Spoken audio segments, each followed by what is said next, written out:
Hoje à noite, como já foi dito, nós vamos estudar sobre escatologia. Quem aqui sabe o que é escatologia? Escatologia é a doutrina das últimas coisas, tá? Essa palavra escatologia é uma palavra que vem do grego, formada por duas outras palavras gregas, que significa o estudo do fim. Assim como muitas áreas do conhecimento humano, normalmente esses termos técnicos, eles são formados por palavras normalmente do grego, né?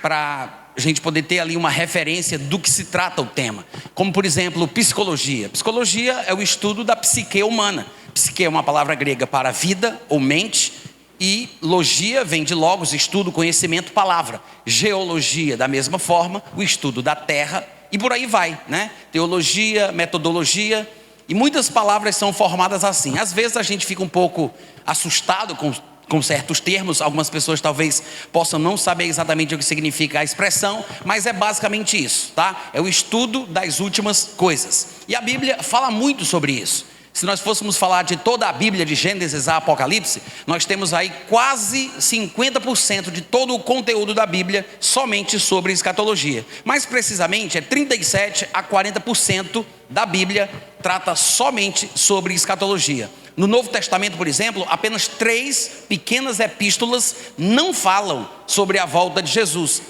3 não falam, que são Filemão, 2 João e 3 João. Todos os outros livros e todas as epístolas tratam sobre a volta de Jesus. Uns tratam mais, outros tratam menos. Isso mostra a importância do assunto, tá? Para quem pensa que escatologia é um estudo apenas para quem é velho convertido, para quem já é crente há muito tempo, também se engana. Se você for conferir, por exemplo, a lista feita pelo autor da Epístola aos Hebreus, ele fala sobre os princípios elementares da doutrina de Cristo. Algumas versões vão dizer rudimentares. Ele está falando sobre aquilo que é básico, fundamental, o princípio elementar. Claro que a gente poderia colocar vários outros princípios elementares da doutrina cristã, mas ali o autor da epístola cita pelo menos 6. Das 6 coisas que ele chama de princípios elementares da doutrina de Cristo, das 6, 2 são questões escatológicas, que são a ressurreição dos mortos e o juízo eterno. Então, se você observar, inclusive, aquilo que é básico e rudimentar toca no assunto da escatologia.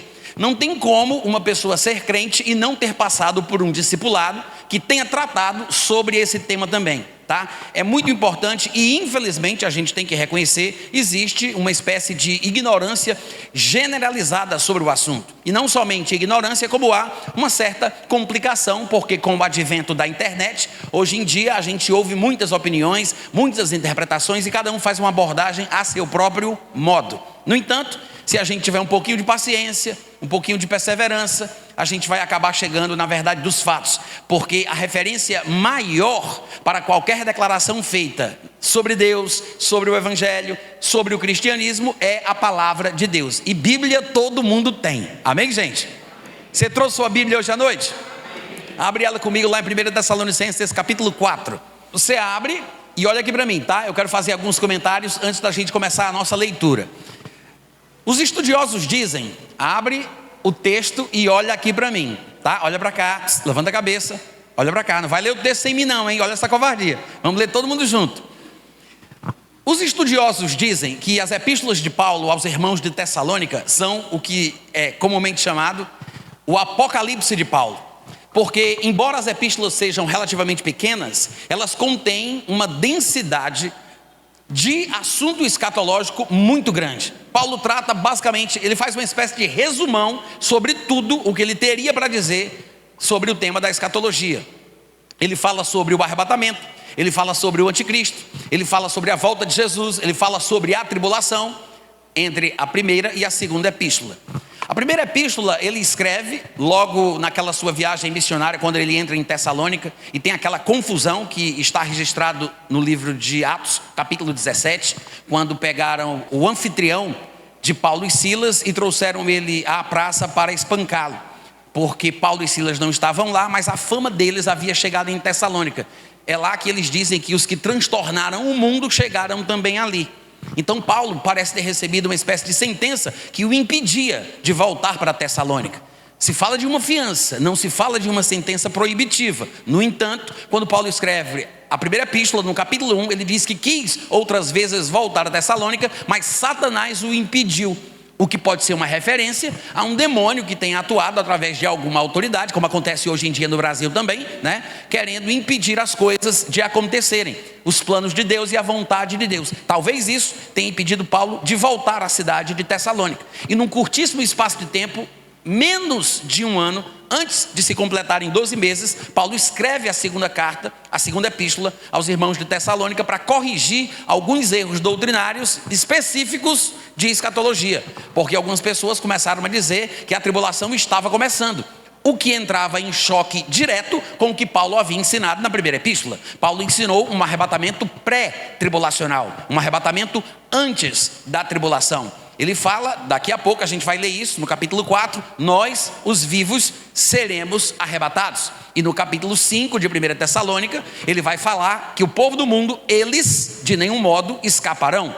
Paulo se inclui na primeira experiência e se exclui da segunda experiência. Ele diz, nós, os vivos, seremos arrebatados, no capítulo 4. E ele diz, eles, os ímpios, de nenhum modo escaparão, no capítulo 5. Ele coloca a experiência do arrebatamento para os crentes vivos no capítulo 4, porque ela acontece antes da tribulação.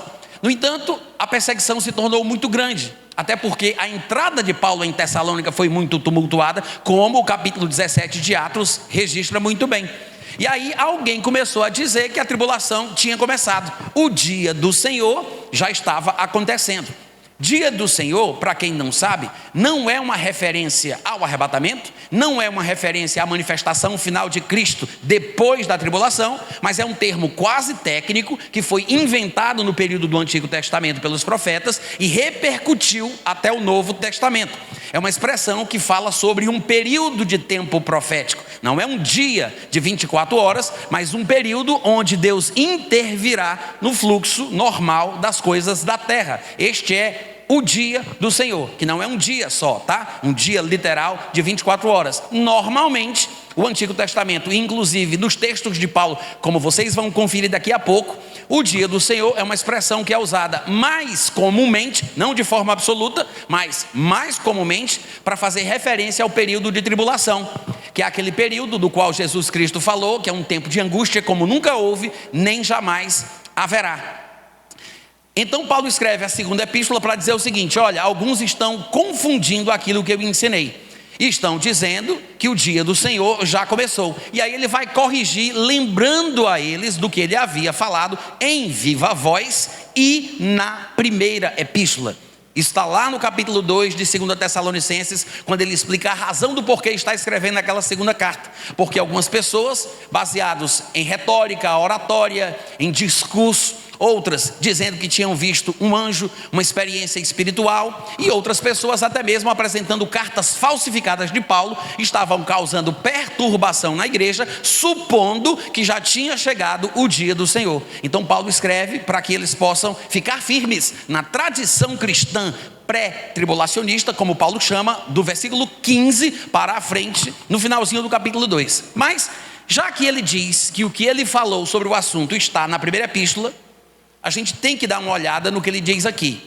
Todos os capítulos de 1 Tessalonicenses, do 1 ao 5, Paulo menciona a volta de Jesus. A gente não vai ter tempo de olhar tudo. Isso aqui não é um estudo exaustivo. Eu sei que alguns de vocês vão sair daqui frustrados, e eu tenho consciência disso, porque vocês gostariam de ouvir um pouco mais sobre o assunto. Nem todas as respostas serão dadas, talvez alguns de vocês acumulem mais dúvidas, mas eu só quero me deter na porção do capítulo 4 de 1 Tessalonicenses, porque esse é o texto talvez mais popular sobre o arrebatamento. Ainda que não tão bem compreendido, é o texto mais popular. Não é o melhor texto de Paulo, por exemplo, para provar que o arrebatamento acontece antes da tribulação, mas está entre eles. Talvez seja o segundo texto melhor. O primeiro texto melhor, há uma divergência de opinião muito grande, as pessoas precisariam mergulhar um pouco mais no conhecimento histórico linguístico para compreender o que Paulo está dizendo ali, além de considerar os outros textos de Paulo que tocam no mesmo assunto. Mas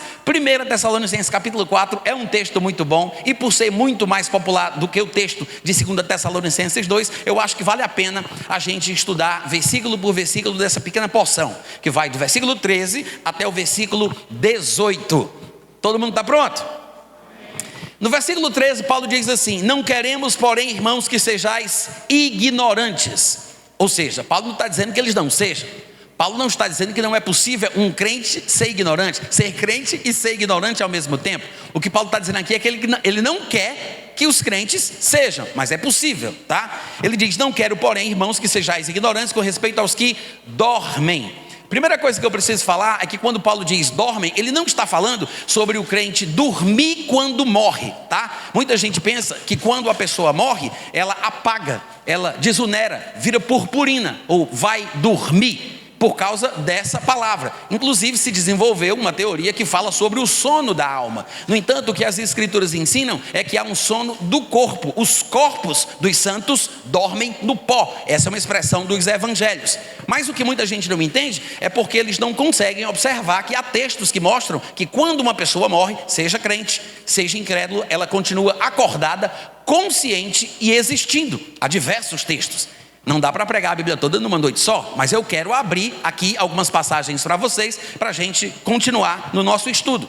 Primeira coisa que a gente tem que lembrar é que Gênesis capítulo 2, versículo 7, está escrito que Deus formou o Senhor ao homem do pó da terra, lhe soprou nas narinas o fôlego de vida, e o homem passou a ser alma vivente. Observe que há uma menção a 3 partes distintas, ainda que interdependentes. Pode não ficar tão claro como vai aparecer nos textos da Nova Aliança. Afinal de contas, a Bíblia é uma revelação progressiva. Coisas que o povo do Antigo Testamento não soube, passam a ser reveladas de Jesus para frente. Até Jesus reconhecia isso. Ele disse: olha, profetas, sábios, reis, quiseram ver, quiseram ouvir, mas não puderam. Então coisas que não foram vistas antigamente, nem foram ouvidas antigamente, passam a ser reveladas no Novo Testamento. Paulo disse: olhos humanos não viram, ouvidos humanos não ouviram, não subiu ao coração humano. Em Mateus 13, 34 e 35 está escrito que Jesus só dirigia as multidões, se dirigia às multidões por parábolas, e sem parábolas nada lhes dizia, para que se cumprisse o que fora dito por intermédio do profeta, que diz: abrirei minha boca e finalmente publicarei coisas que estiveram ocultas desde o começo do mundo. Então as coisas começam a ser reveladas de Jesus para frente. Depois Jesus passa a aparecer a Paulo intermitentemente, aparece, desaparece, aparece, desaparece, para falar para Paulo o que Paulo tem que falar para o povo. Ou seja, Paulo recebe mais revelações do que Deus tem para mostrar ao mundo por meio dos seus apóstolos e profetas. Então, aqui em Gênesis 2:7 não fica tão claro como o Novo Testamento vai explicitar que a formação do homem é tríplice, é tripartida. O homem é um ser espiritual, que tem qualidades emocionais e intelectuais que normalmente chamamos de alma, que nos diferenciam uns dos outros, e mora dentro de um corpo físico, com centenas de sentidos, dos quais 5 são mais populares: visão, audição, tato, paladar e olfato. Ou seja, o homem é espírito, alma e corpo. Não é corpo, alma e espírito não, tá, gente? É do mais importante para o menos importante, como diz 1 Tessalonicenses 5:23, que o Deus da paz vos santifique em tudo, e logo em seguida ele diz o que é tudo: e todo o vosso espírito, alma e corpo. Não há uma suposta quarta parte. Não vá procurar, porque ela não tem. Qualquer outro termo que você encontre na Bíblia ou na ciência, se referindo a uma das partes que constituem o homem, ela tem que estar numa das 3 categorias, como as escrituras ensinam muito bem. Então, que o Deus da paz vos santifique em tudo, diria Paulo, e todo o vosso espírito, alma e corpo sejam conservados íntegros e irrepreensíveis para a vinda de nosso Senhor Jesus Cristo. Gênesis 2:7 está mostrando isso, ainda que as palavras não sejam tão claras, porque a Bíblia é uma revelação que progride. Mas observe que o texto diz que Deus formou o homem do pó, se refere ao corpo, soprou em suas narinas, que é uma referência ao ruar, o Espírito de Deus, que é uma extensão de Deus para o homem. E quando o Espírito entra no corpo, a união dos dois dá origem ao que nós chamamos de alma. Deus formou o homem do pó, soprou em suas narinas e o homem passou a ser. Formou, soprou e passou a ser. Então o homem completo, de fato, ele é espírito, alma e corpo. E sabemos que o espírito é a parte mais importante, porque a Bíblia diz que Deus é espírito. E se ele nos fez uma duplicata em espécie da sua categoria, forçosamente somos seres espirituais. É por isso que podemos nos relacionar com ele espiritualmente. Amém, gente? E há muitos textos que mostram isso de forma implícita, como por exemplo, quando Paulo diz: se eu orar em outra língua, o meu espírito ora de fato, mostrando que o eu verdadeiro é o espírito, porque ele diz: se eu orar, é o meu espírito que ora. E por aí vai. O que é importante disso que eu quero dizer é que às vezes estamos tão conscientes da vida física, da vida material, que a gente não percebe o que as escrituras dizem e nem temos sensibilidade espiritual suficiente para entender que há um mundo invisível. Não é porque o corpo cai no chão, não é porque o corpo volta ao pó e ele perde a vida, que o espírito também morre. Nós sabemos, pelo que está escrito em Tiago capítulo 2, versículo 26, que o corpo sem o espírito está morto. Assim também a fé sem obras é morta. Mas o que muita gente não percebe é que o texto não diz que o espírito sem o corpo também morre. O texto diz que o corpo sem o espírito está morto, mas o espírito sem o corpo não morre. Amém, gente? Como é que a gente sabe disso? Por causa dos inúmeros textos na Bíblia que fazem menção à vida pós-morte.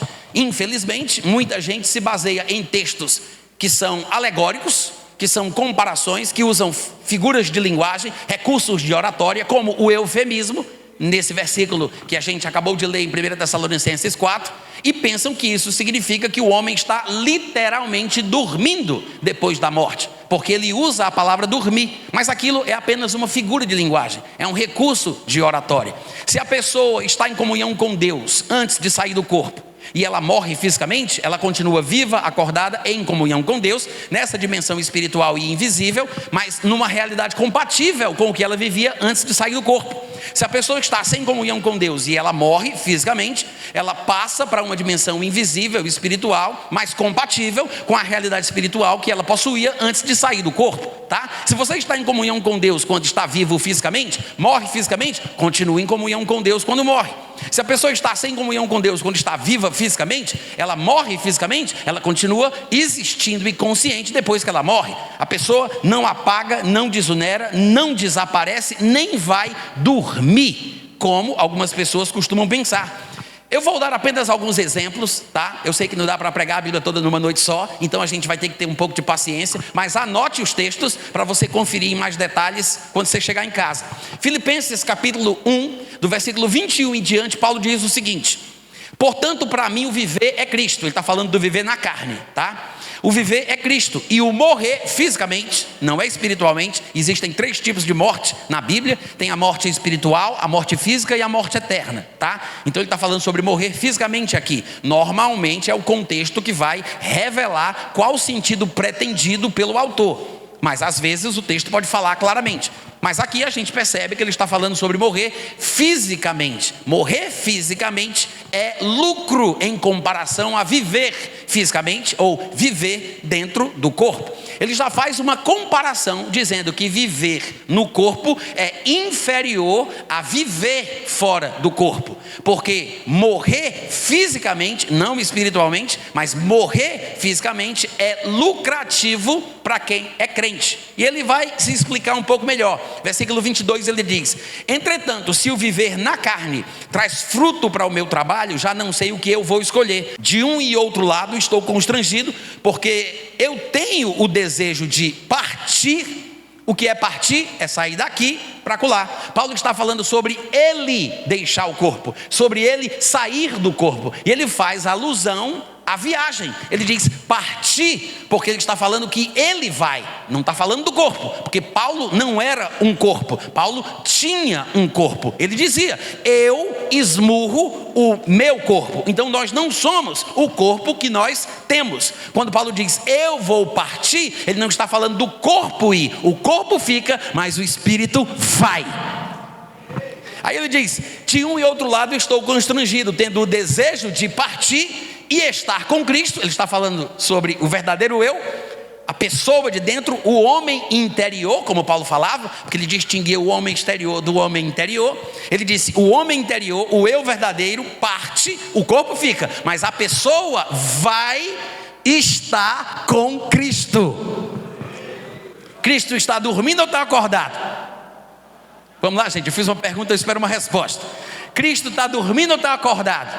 Acordado, no terceiro céu, assentado à direita de Deus. E Paulo disse: se eu morrer, eu vou estar com Cristo, o que é incomparavelmente melhor. Se quando um crente, quando morre, é igual um preá, um gambá, um peru, um guaxinim, como é que isso pode ser incomparavelmente melhor, gente? Claro que não. Se é lucro, é promoção, incomparavelmente melhor é porque eu vou estar com o meu Senhor. E aí ele diz: mas por vossa causa não vou partir. Por vossa causa é mais necessário permanecer na carne. Porque para Paulo, morrer é partir, deixar o corpo e ir para estar com o Senhor. E convencido disso, diz o versículo 23, estou certo de que ficarei. Olha só o linguajar, o palavreado do homem. Ele fala sobre partir, fazer uma viagem, sobre ir se encontrar com Cristo, sobre ficar, permanecer, porque ele está falando da verdadeira pessoa. Esse é o sentido da morte. Quando a pessoa morre, o corpo cai, porque o espírito sai. Porque o corpo sem o espírito está morto, mas o espírito, quando deixa o corpo, não morre. Amém, gente?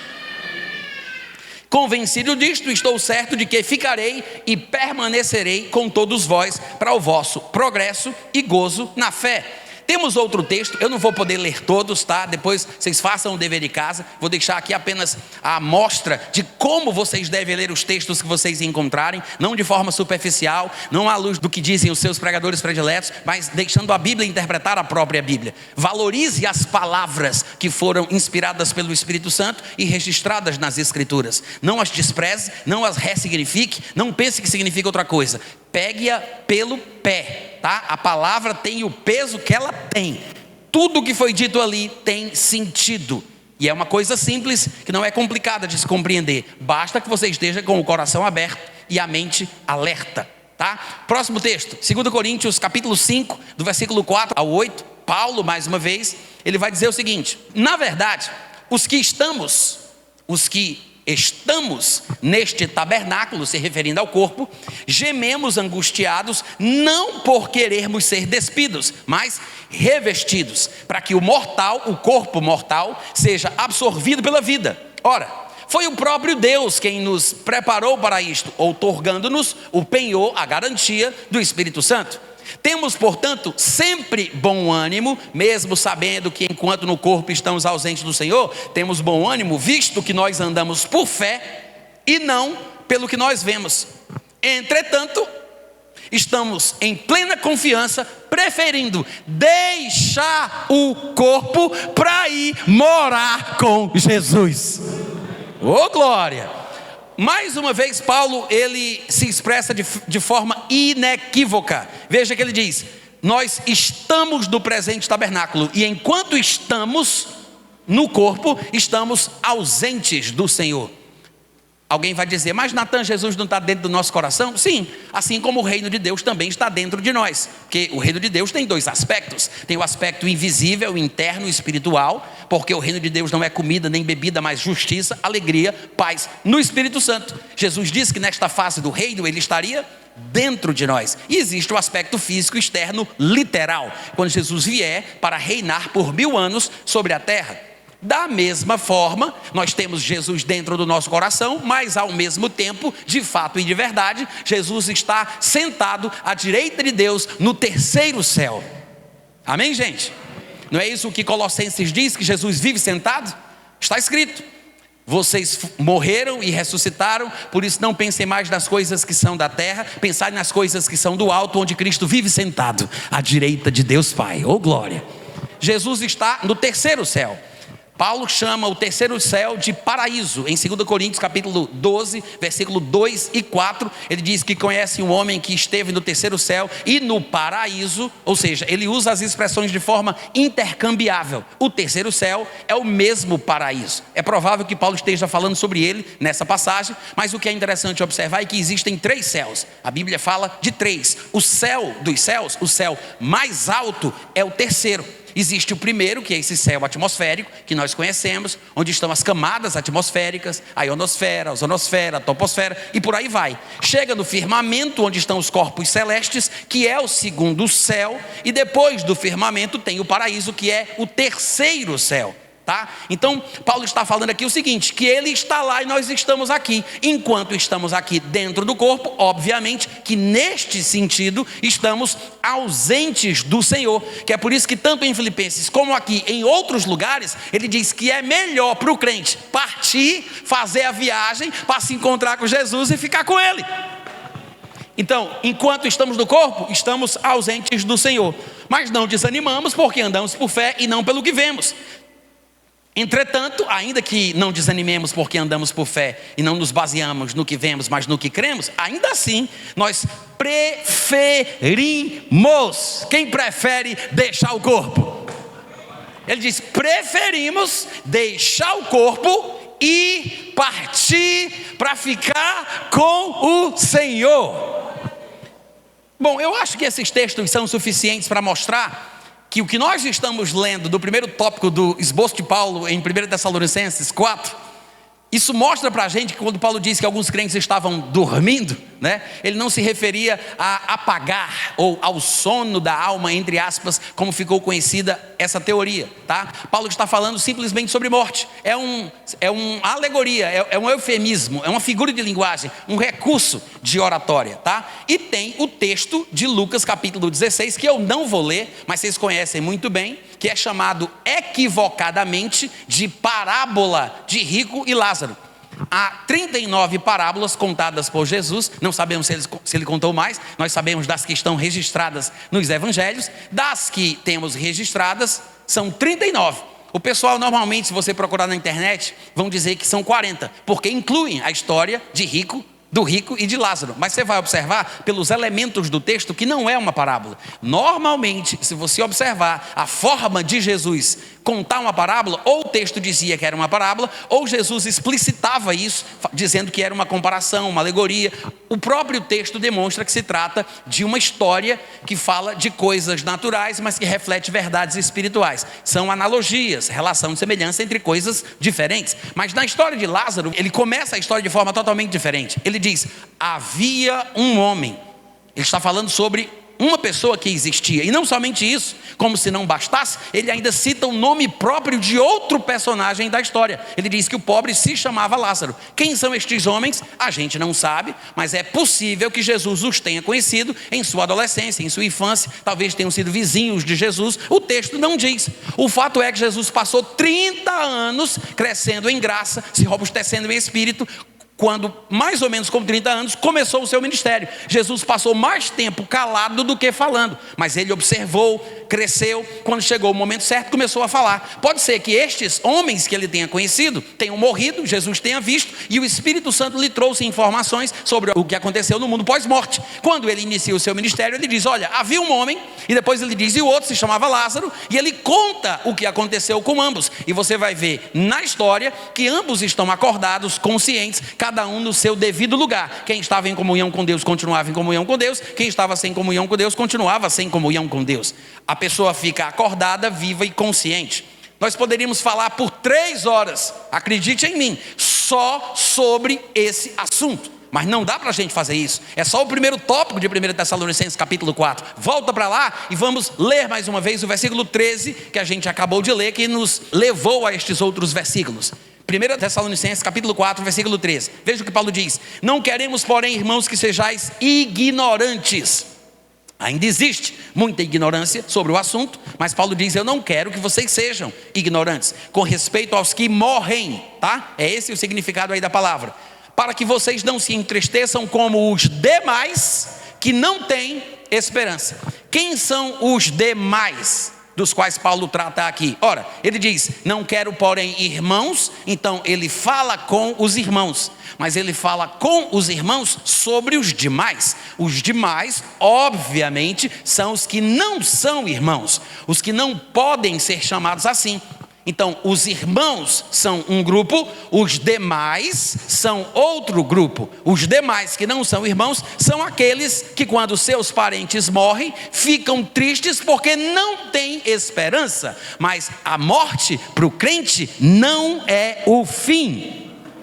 Não tem mais jeito para quem morreu sem Jesus. Não tem como voltar, sair de lá, o destino já está selado. Mas para o crente, ele já está no gozo do seu Senhor, já está habitando com o Senhor no terceiro céu, e um dia ele receberá seu corpo de volta, porque o homem completo é espírito, alma e corpo. Ainda que este novo corpo que o homem receberá no momento da ressurreição não seja necessariamente igual a esse, porque este é corruptível, é mortal, né? Ele se desintegra, ele se corrompe, mas aquele próximo corpo que a gente vai ter é semelhante ao corpo da glória de Jesus Cristo.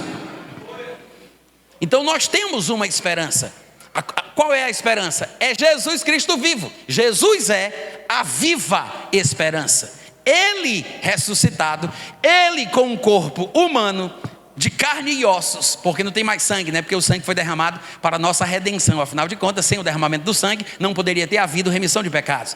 Tanto é que quando ele aparece aos discípulos, pensando que estão vendo um espírito, ele diz, não é um espírito, porque um espírito não tem carne e ossos, como vedes que eu tenho. Por que Jesus falou carne e ossos? Afinal de contas, a terminologia bíblica para pessoa, para diferenciar de fantasma, não é carne e osso, é carne e sangue. Vocês sabem disso. Jesus disse, bem-aventurado é Simão, filho de Barjonas, porque não foi a carne e o sangue que te revelou. Ou seja, não foi outra pessoa que te disse o que você disse sobre mim. Paulo disse, quando Deus revelou para mim o seu filho, não fui a Jerusalém para consultar a carne e o sangue, para falar com outros homens. Paulo diria, a nossa luta não é contra a carne e o sangue, não é contra seres humanos, porque carne e sangue é a expressão bíblica para a gente. Chega Jesus e diz carne e osso. Da onde é que ele tirou isso? Hoje em dia todo mundo fala, né? Carne e osso, ninguém nem sabe por quê, mas foi Jesus que inventou, tá?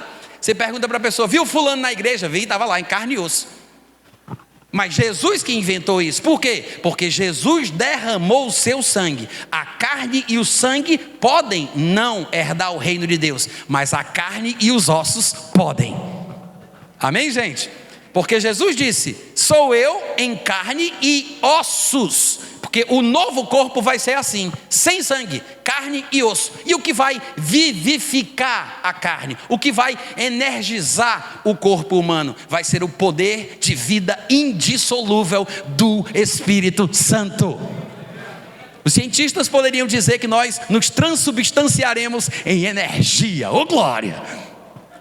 O nosso corpo vai ser igual ao corpo de Jesus, porque Jesus, como você sabe, ele desaparecia e aparecia, desaparecia e aparecia. As portas trancadas, Jesus colocava no meio, subiu atravessando todas as camadas atmosféricas, sem precisar de oxigênio, atravessou o firmamento, chegou no terceiro céu, flexionou seus novos joelhos e se assentou à direita da majestade nas alturas. Esse é o nosso novo corpo, amém, gente?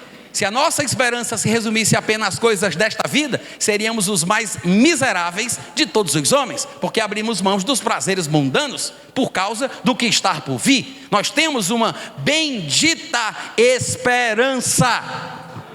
Jesus é a nossa viva esperança, tá? Como o próprio Pedro vai dizer na sua primeira epístola, que nós que estamos sobre a terra somos guardados pelo poder de Deus para esta salvação preparada para manifestar-se no último tempo, porque Ele nos regenerou para uma viva esperança mediante a ressurreição de nosso Senhor Jesus Cristo. Ele está nos céus como garantia do nosso amanhã. Ele é apenas o primeiro gerado entre os mortos, o primogênito dos mortos ou o primogênito dos filhos dos homens, o primogênito entre muitos irmãos, para usar a expressão mais bíblica, né? Então ele é o primeiro, mas muitos outros o seguirão. Então Paulo está relembrando os Tessalonicenses da esperança cristã. dos princípios elementares do que Cristo ensinou.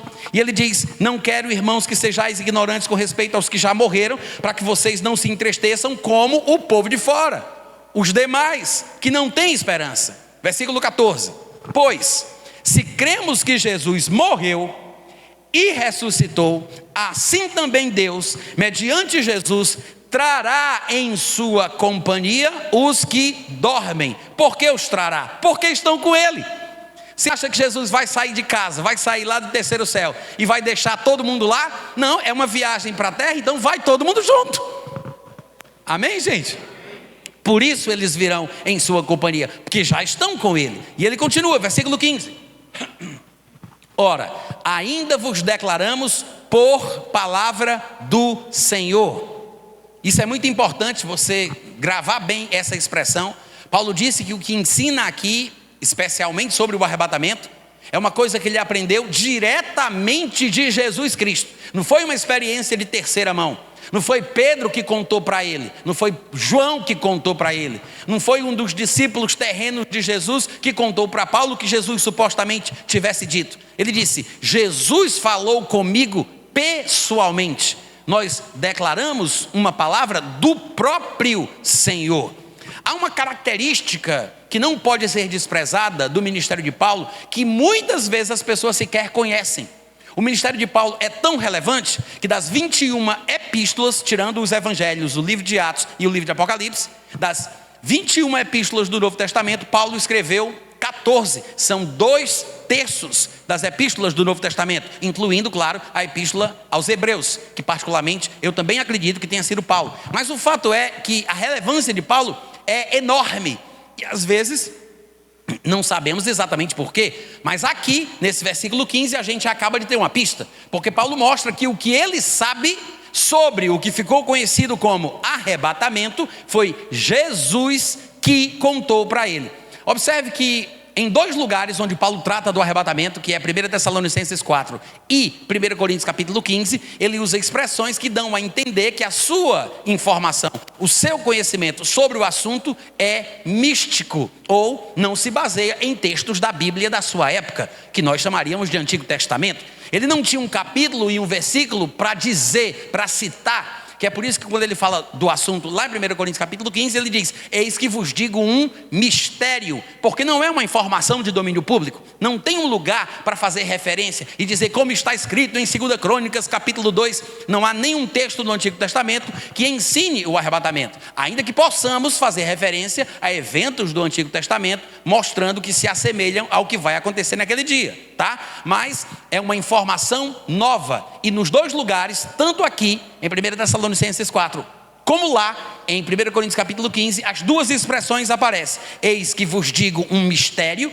ele diz em 1 Coríntios 15, 51, e agora, como a gente acabou de ler, em 1 Tessalonicenses 4, 15, ele diz: por palavra do Senhor, mostrando que o assunto sobre o arrebatamento é uma revelação que Paulo recebeu de Jesus Cristo.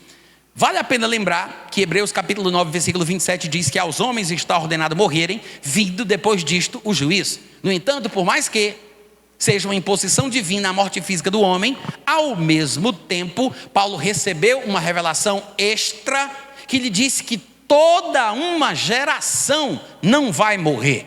E claro que isso é uma coisa que só Jesus teria que contar para ele, porque não teria como ele ter essa informação se Jesus não tivesse dito. Afinal de contas, a gente sempre pensa que todos morrerão, mas Paulo vem e diz: nem todos morreremos, nem todos morreremos. Ele diz isso lá em 1 Coríntios 15, mas transformados seremos todos, num abrir e piscar de olhos. Ou seja, nem todo mundo vai morrer, ainda que seja uma imposição divina, né? Porque aos homens está ordenado morrer, nem todo mundo vai morrer, vai haver uma grande exceção. Toda uma geração vai ter um corpo novo sem precisar passar pela morte e pela ressurreição. Os crentes que morreram terão novos corpos por meio da ressurreição, mas os crentes que estiverem vivos terão novos corpos por meio da transformação. O que é necessário não é morrer. Não há nenhum texto bíblico que diga que é necessário morrer. Diz que está ordenada a morte a todos os homens, mas não é uma necessidade imperativa. O que Paulo diz é: nem todos morreremos, mas transformados seremos todos, porque é necessário que o mortal seja absorvido pela imortalidade, que o corruptível seja absorvido pela incorruptibilidade. Não é necessário que eu morra, mas é necessário que eu tenha um novo corpo, porque é para isso que Deus nos destinou, tá? Agora, voltando para esta característica peculiar do ministério de Paulo, de falar sobre coisas a respeito das quais não estavam escritas na Bíblia da sua época, porque ele recebia as coisas diretamente de Jesus, e isso é importante. Eu vou gastar um tempinho nisso aqui para mostrar para vocês a importância da teologia de Paulo, e que muita gente, infelizmente, ignora. Mas você vai lembrar daquilo que Pedro disse sobre Paulo.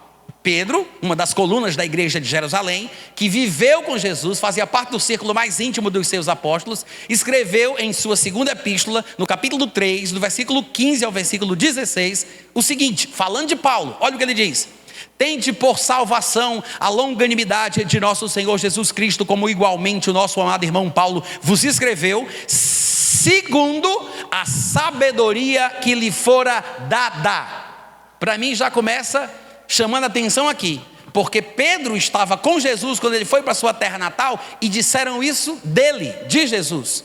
Disseram isso de Jesus. Lá em Marcos capítulo 6, Mateus capítulo 13, fala que Jesus não pôde fazer muitos milagres em sua terra natal, a não ser curar poucos enfermos, impondo-lhes as mãos, por causa da incredulidade deles. No entanto, eles se admiraram com Jesus e disseram: que sabedoria é essa que lhe fora dada?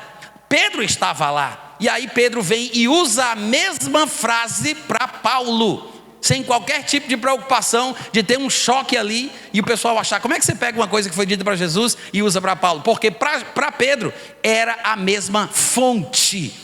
Do mesmo lugar que Jesus pegava aquelas coisas que ele dizia, Paulo também estava pegando. Que é por isso que ele diz: como escreveu o nosso amado irmão Paulo, segundo a sabedoria que lhe fora dada, ao falar acerca destes assuntos, como de fato costuma fazer em todas as suas epístolas, nas quais há coisas difíceis de entender, que os ignorantes e instáveis deturbam, como também deturpam as outras escrituras, para a própria destruição deles. Gente, Pedro falando de Paulo, ele diz: Paulo escreve segundo a sabedoria que lhe foi dada.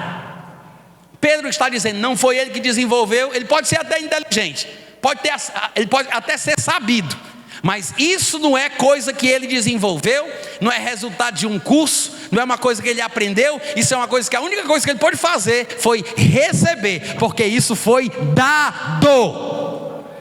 Pedro reconhece que aquilo vem de Deus.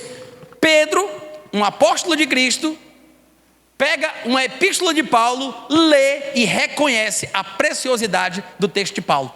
É interessante que Pedro tenha dito, como é o seu costume fazer, em todas as suas epístolas. Como é que Pedro sabe o que é que estava em todas as epístolas de Paulo? Paulo escreveu para Tito, para Timóteo, aos Colossenses, aos Laodicenses, escreveu aos Coríntios, aos de Tessalônica, mas nunca escreveu para Pedro. Como é que ele sabe o que Paulo escreveu em todas as suas epístolas? É porque para Pedro não importava para quem era a carta, mesmo que não fosse para ele, não importava para quem fosse, o importante era de quem era a carta. Oh glória! Pedro teve a humildade de reconhecer que as coisas que Paulo falava não eram lá muito comuns. Pedro provavelmente tenha sido o primeiro cristão na história a dizer que os textos de Paulo, as cartas de Paulo, deveriam estar no cânon sagrado, porque foi ele quem disse: o pessoal deturpa o que Paulo diz, porque se esforça para entender ele errado, mas na verdade eles fazem isso com as demais escrituras, porque para Pedro, os textos de Paulo eram Bíblia. Pedro, que andou com Jesus, teve a humildade de dizer isso. Para mim, o que Paulo escreve tinha que estar na Bíblia. Para mim é tanto escritura sagrada como qualquer outro texto inspirado por Deus. Ele diz, deturpam os textos de Paulo, mas eles fazem isso com as outras escrituras. Amém, gente? Agora, o que é interessante é o seguinte: Pedro, que andou com Jesus, que provavelmente não precisava, sabia tudo o que Paulo falava nas suas cartas. Nós que precisamos, não sabemos nem da metade. Diz amém ou ai de mim, crente, se manifesta de alguma maneira. Pedro, que não precisava, sabia tudo o que Paulo falava nas suas epístolas. Nós que precisamos, não sabemos. Olha que coisa interessante. Mas o que é que eu quis mostrar com esse texto? O reconhecimento desse grande homem de Deus, o primeiro Papa, né? Como o pessoal gosta de falar. Pedro diz: eu leio tudo o que Paulo escreve. Leu tudo, não deixa passar nada. Pedro fazia as suas viagens, chegava nos lugares e perguntava: vocês têm alguma carta de Paulo? Eu tenho de Tiago, de João, meus colegas lá da minha congregação. Quer trocar? Ele colecionava os textos de Paulo. O que é que isso mostra? Que Pedro era uma referência dos cristãos, era uma referência para a liderança cristã. Pedro era uma referência, mas Paulo era uma referência para as referências. Uau! Paulo tem que ser importante. Tem um negócio aí com o ministério desse homem que às vezes a gente sequer percebe. Você observe que chama a atenção de Pedro. Pedro diz: cara, eu não entendo tudo não, eu não estou entendendo tudo, mas eu sei que é de Deus.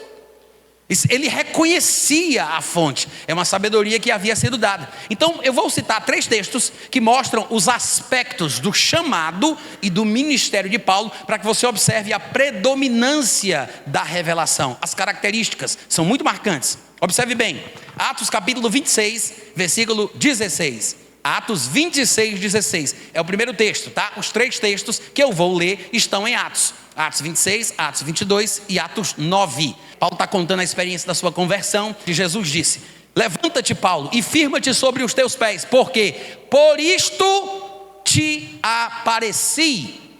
Por isto, para te constituir ministro e testemunha, tanto das coisas em que me viste, como daquelas pelas quais te aparecerei ainda. Jesus disse: eu te apareci para te constituir ministro e testemunha, tanto das coisas que me viste, como daquelas pelas quais te aparecerei ainda.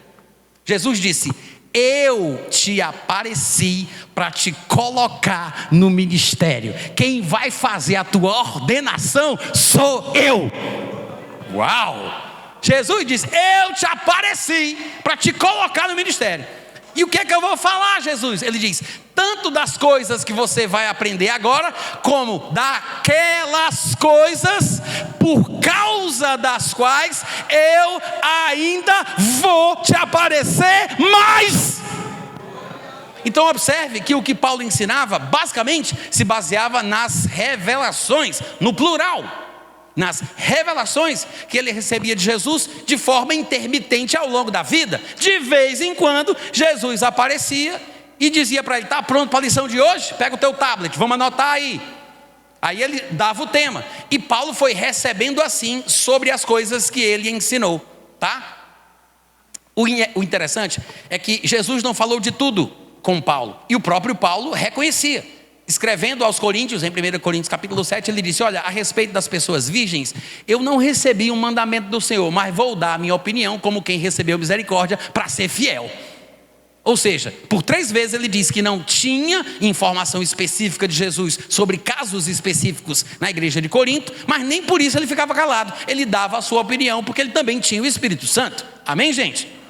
Então, o que Jesus falava, ele repetia. O que Jesus não falava, ele opinava. Como ele disse: darei a minha opinião como alguém que recebeu misericórdia para ser fiel. Falando da viúva, ele diz: eu acho que ela vai ser mais feliz se permanecer viúva, segundo a minha opinião. E eu também acho que eu tenho o Espírito Santo. Ou seja, Jesus não falou de tudo, mas tem coisas sobre as quais Jesus não deixou de falar. Eu acho que todas as igrejas cristãs celebram a ceia do Senhor usando o texto de 1 Coríntios capítulo 11. É assim também aqui? 1 Coríntios capítulo 11. Por quê? Porque é um texto de Paulo. E lá naquele texto está a explicação do significado da ceia, embora a gente nem perceba isso, tá? Poderíamos ter usado um dos evangelhos que relata o que aconteceu naquela noite, mas a gente usa o texto de Paulo. Se você ficar curioso para entender melhor aquela passagem, procura no meu canal do YouTube, tá? A palavra ceia. Tem 1h30 de pregação, versículo por versículo, em cima desse texto. Mas por que a gente usa o texto de Paulo? O próprio Paulo explica, ele diz: porque eu vos entreguei o que recebi do Senhor, que na noite que ele foi traído, ele tomou o pão, ele deu graças e ele disse. Ou seja, Paulo não estava lá, mas Jesus contou para ele. Numa destas aparições, Jesus disse: te apareci para te constituir ministro e testemunha tanto das coisas que você vai ver agora, como daquelas coisas pelas quais eu vou te aparecer. Uma delas foi a ceia, outra coisa foi o arrebatamento, que é por isso que lá em 1 Tessalonicenses ele diz: vos declaramos por palavra do Senhor. Ele não está citando a Bíblia como a gente faz, abramos a palavra do Senhor esta noite. Não, ele está falando do que Jesus falou para ele. É uma palavra de Jesus para ele. Jesus aparecia a Paulo, revelava para Paulo o que Paulo tinha que falar. O próprio Paulo era tão consciente das características do seu ministério, que falando sobre as credenciais do seu apostolado, em Gálatas capítulo 1, versículo 11, ele disse, Gálatas 1, 11: faço-vos porém saber, irmãos, que o evangelho por mim anunciado não é segundo o homem, porque não o recebi, nem o aprendi de homem algum, mas mediante revelação, ó glória, de nosso Senhor Jesus Cristo. Ele disse: eu não recebi de Pedro, eu não recebi de João, não foi ninguém que me contou não, foi Jesus que me apareceu e revelou para mim. Por que é importante entender isso? Porque quando a gente vê Paulo falando que o seu conhecimento sobre o arrebatamento é um mistério revelado, porque não tinha em lugar nenhum, não estava na Bíblia da sua época, não era uma informação de domínio público, ele chama de mistério, são palavras do Senhor Jesus tratando sobre o assunto, revelando que há toda uma geração que não vai morrer. Isso mostra de onde ele tirou o arrebatamento. Foi Jesus quem quis contar para Paulo. Agora, se Jesus quis falar para Paulo sobre isso, e deixou de fora muitas outras coisas que ele não disse, como o próprio Paulo revela em 1 Coríntios capítulo 7, isso mostra que na cabeça de Jesus, a doutrina do arrebatamento não é uma coisa para ser esquecida. Muito obrigado pelo entusiasmo, Deus abençoe a tua família também. Vocês estão me ouvindo, gente? Então tá, volta para Atos, a gente já leu o capítulo 26, vamos ler o capítulo 22 agora, Atos 22, do 14 ao 15. Isso aqui é aquele momento que Ananias vai até Paulo e ele diz, Ananias falando com Paulo, né?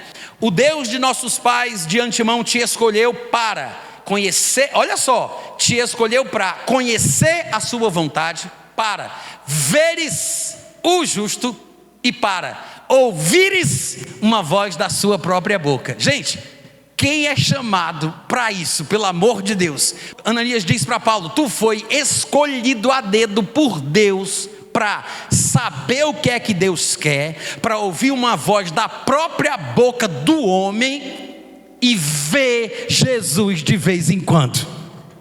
Escolhido para conhecer a vontade de Deus, ver o justo e ouvir uma voz da sua própria boca. Por que tudo isso? Versículo 15: porque terás de ser testemunha dele diante de todos os homens da terra, das coisas que tens visto e ouvido. Se ele foi escolhido para ver o justo e para ouvir uma voz da sua própria boca, ele vai testemunhar do que ele viu e do que ele ouviu. Agora, para quem ele tem que fazer isso? Para os gentios? Não.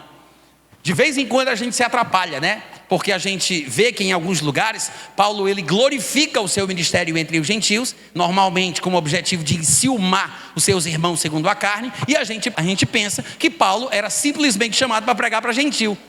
Paulo não foi chamado para pregar só para os gentios, ele não era um apóstolo dos gentios e mais nada. Paulo foi escolhido para falar para todos os homens da terra. E só há uma divisão da humanidade, como o próprio Paulo denota muito bem, em 1 Coríntios capítulo 10, versículo 32. Ele diz: não sejais motivo de escândalo, nem para os judeus, nem para os gentios, nem para a igreja. Ou seja, só existem no mundo judeus e gentios.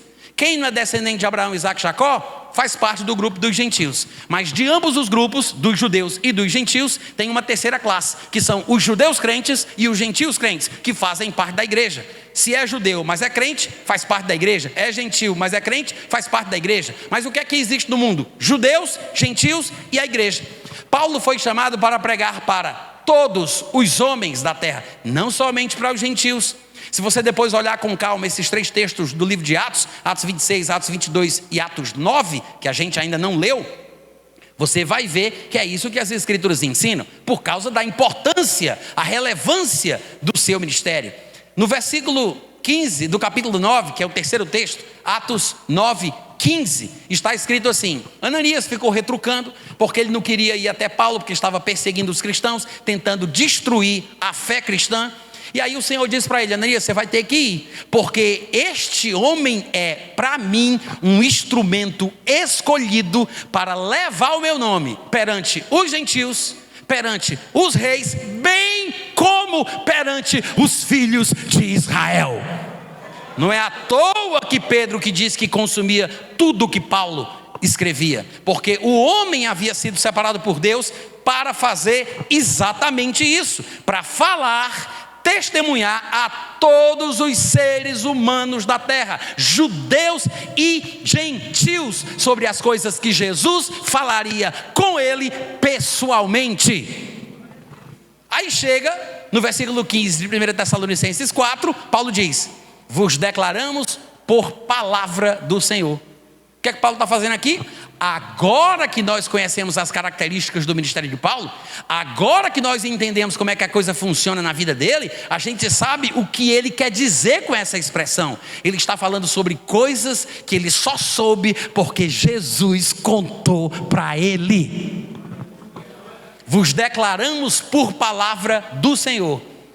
Nós, os vivos, os que ficarmos. Por que ficarmos? Já sabemos o porquê. Está dentro do palavreado de Paulo. Lá em Filipenses, lá em 2 Coríntios, ele falou sobre os que morrem partirem e os que ficam permanecerem. Então, quem morreu partiu para estar com o Senhor, e quem ficou permaneceu na carne. São os retardatários para o encontro com Cristo, porque enquanto estamos na carne, estamos ausentes do Senhor. Então ele diz: nós, os vivos, os que ficarmos aqui, porque os mortos são os que já foram para o encontro com ele. Ele diz: os que ficarmos até a vinda do Senhor, de modo algum precederemos os que dormem. Ou seja, ninguém vai furar a fila. Quem já morreu já está com Cristo e vai receber, antes de qualquer outro, o seu corpo imortal. Então a ressurreição dos crentes mortos acontece antes da transformação dos crentes vivos. Quantos podem dizer amém? Então ele diz: de modo algum furaremos a fila e passaremos na frente dos crentes que já morreram. Versículo 16: porquanto o Senhor mesmo, dada a sua palavra de ordem, e ouvida a voz do arcanjo, e ressoada a trombeta de Deus, descerá dos céus, e os mortos em Cristo. Observe bem o que é que diz aí. Ele não está falando de todos os mortos da terra. Ele não está falando sequer dos santos, justos e salvos mortos. Ele está falando de um tipo de morto. Ele está falando de morto em Cristo.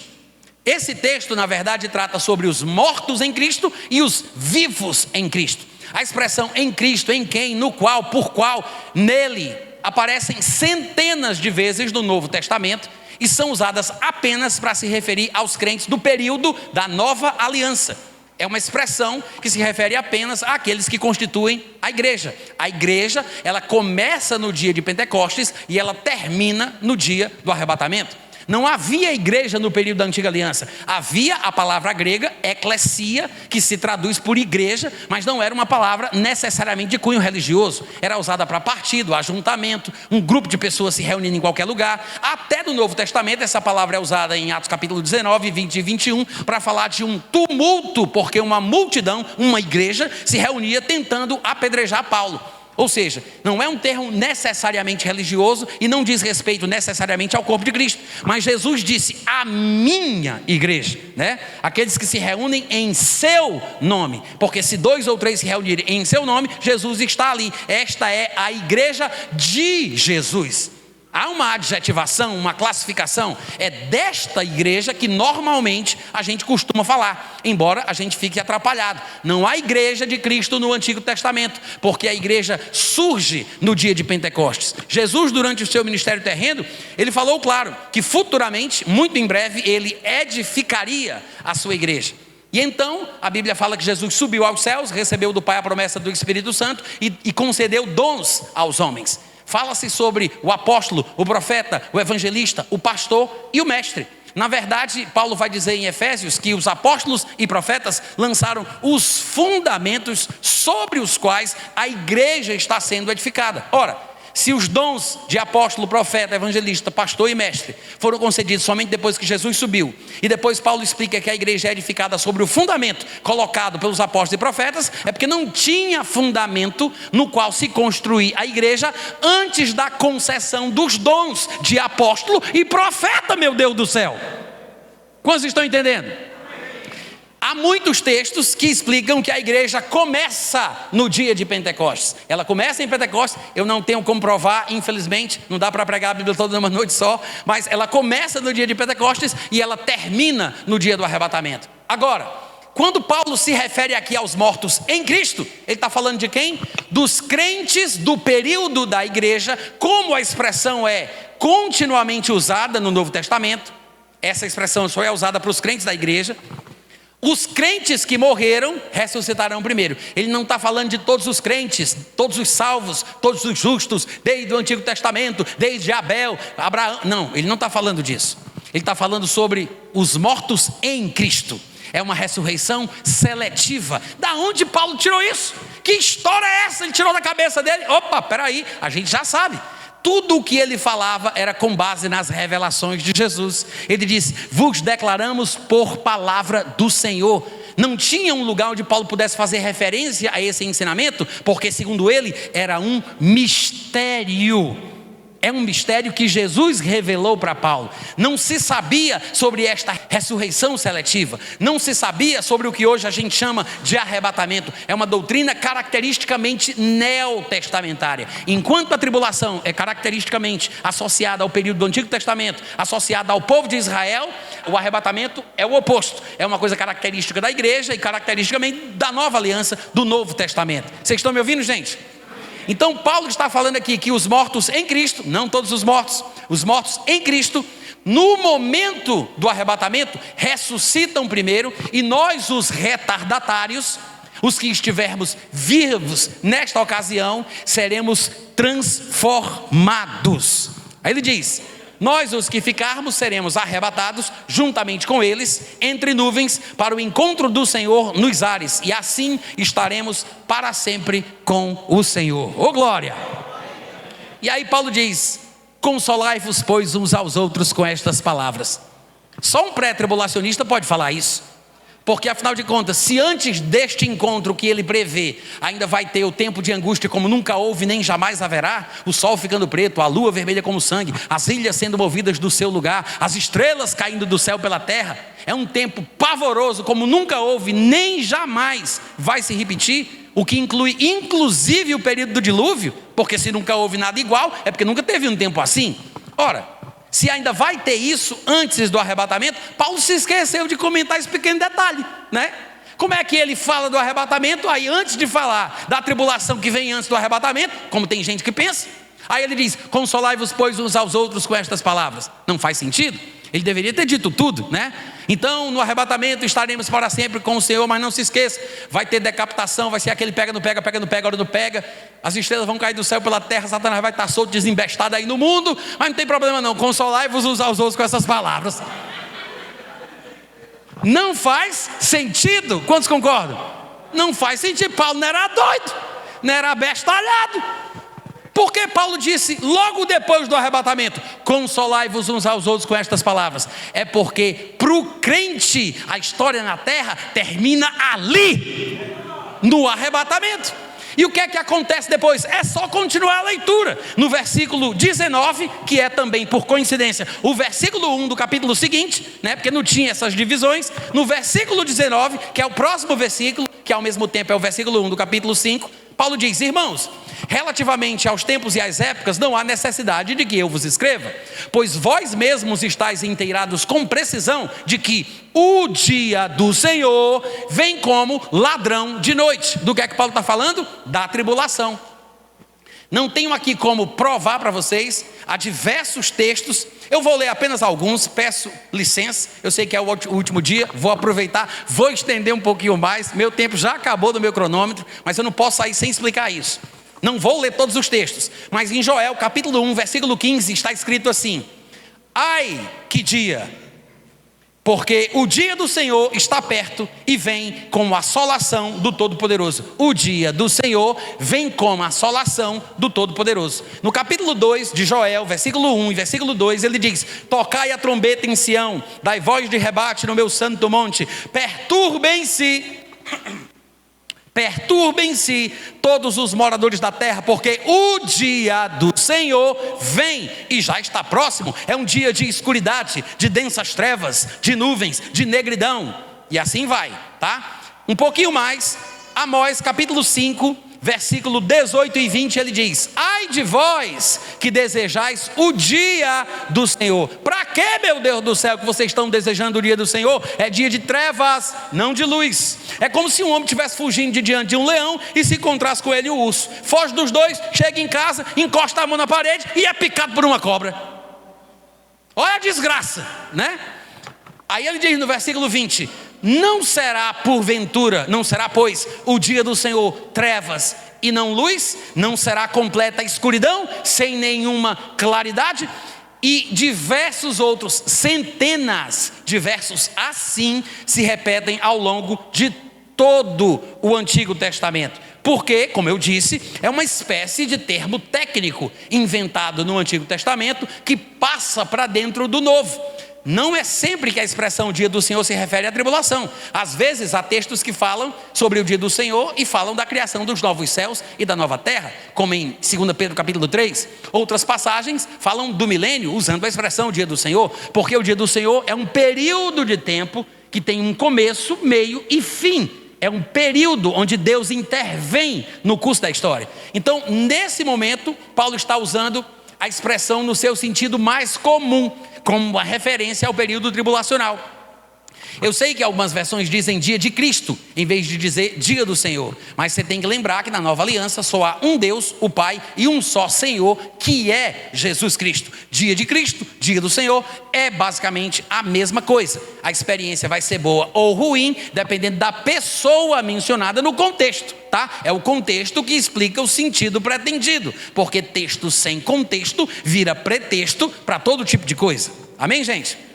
Voltando para 1 Tessalonicenses 5, Paulo continua, versículo 2: vós mesmos estáis inteirados com precisão de que o dia do Senhor, que é a tribulação, vem como ladrão de noite. Agora faz sentido ele comparar o dia do Senhor com o ladrão de noite, porque tem gente por aí que pensa que o dia do Senhor como ladrão de noite é um arrebatamento.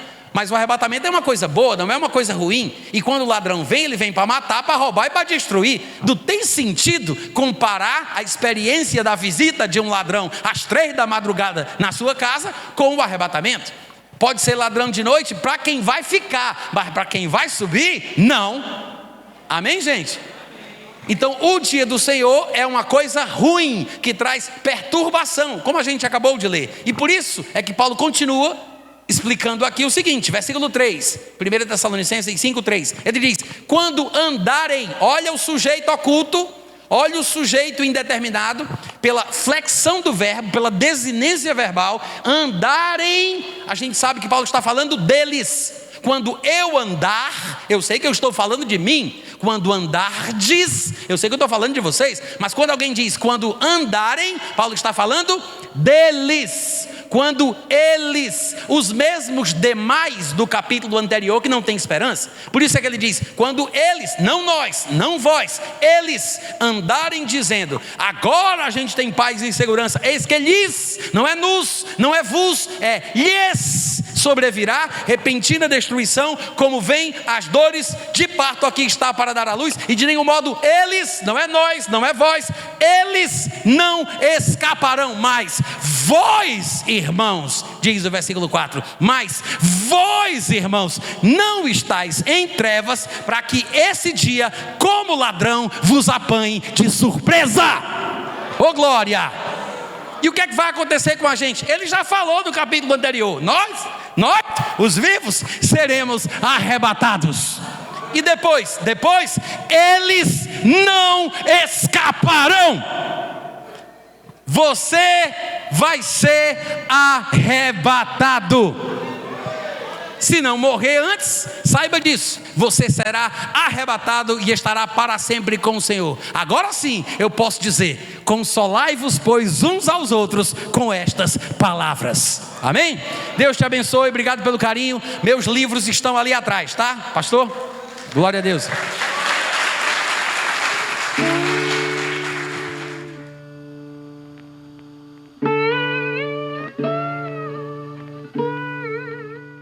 Este é um trabalho independente e conta com a ajuda das pessoas que têm sido abençoadas por ele.